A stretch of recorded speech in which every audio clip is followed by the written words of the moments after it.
L'objectif de cette grève illimitée est le même que celui des 15 jours qu'on a achevé le vendredi. Ce sont les mêmes 11 points qu'on a reconduits parce que nous avions vite compris la mauvaise foi notoire du gouvernement qui ne voulait nous accorder aucune satisfaction sur les 11 points. Je rappelle que les négociations sur le premier préavis de 15 jours se sont soldées par un échec total sur les 11 points. Voilà pourquoi, dès à l'entame de cette grève, le premier jour même, nous avons reconduit un autre préavis qui vient de prendre effet aujourd'hui. Le préavis de grève illimité que nous avons déposé commence ce matin. Vous aurez constaté par vous-même, pratiquement tous les bureaux sont fermés, les mouvements sont quasi nuls. Et aux premières nouvelles, comme nous étions déjà sur une lancée, la grève est suivie avec une très grande satisfaction dans l'ensemble des services centraux, des circonscriptions, comme des collectivités territoriales sur l'ensemble du territoire national. Tout gouvernement s'installe pour une mission déterminée. Ce n'est pas la question de durée qui importe. Tous les gouvernements du monde sont là pour régler tous les problèmes des citoyens. Le gouvernement de transition a trouvé que nous étions sur une dynamique déclenchée qu'on ne saurait arrêter parce que c'est un gouvernement de transition. Ils en ont les moyens, ils en ont les capacités juridiques, la légitimité, et rien ne les empêche de pouvoir faire face au front social.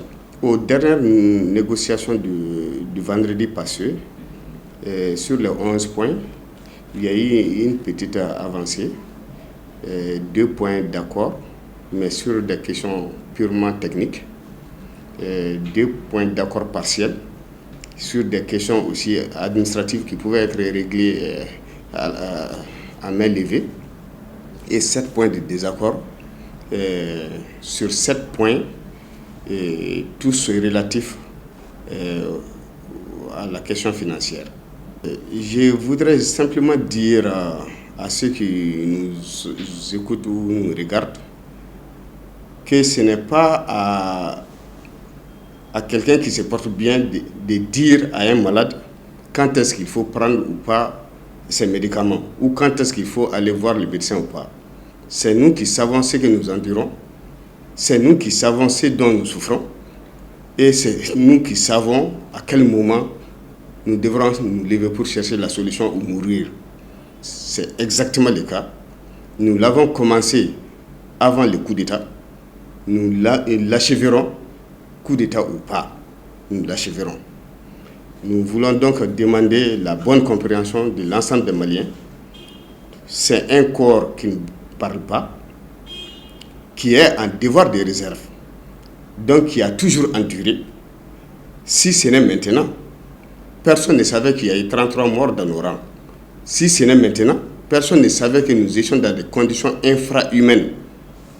Si ce n'est maintenant, personne ne savait que nos otages ne pouvaient même pas espérer un peu de l'empathie du gouvernement. Donc, c'est nous qui savons ce que nous endurons. Nous l'avons toujours caché par amour pour le pays, par amour pour l'État et conformément à notre conscience civique et notre formation. Donc, ce n'est pas une grève dirigée ni contre le peuple ni contre le gouvernement, mais une grève, une action entamée pour la dignité, pour l'honneur, le respect.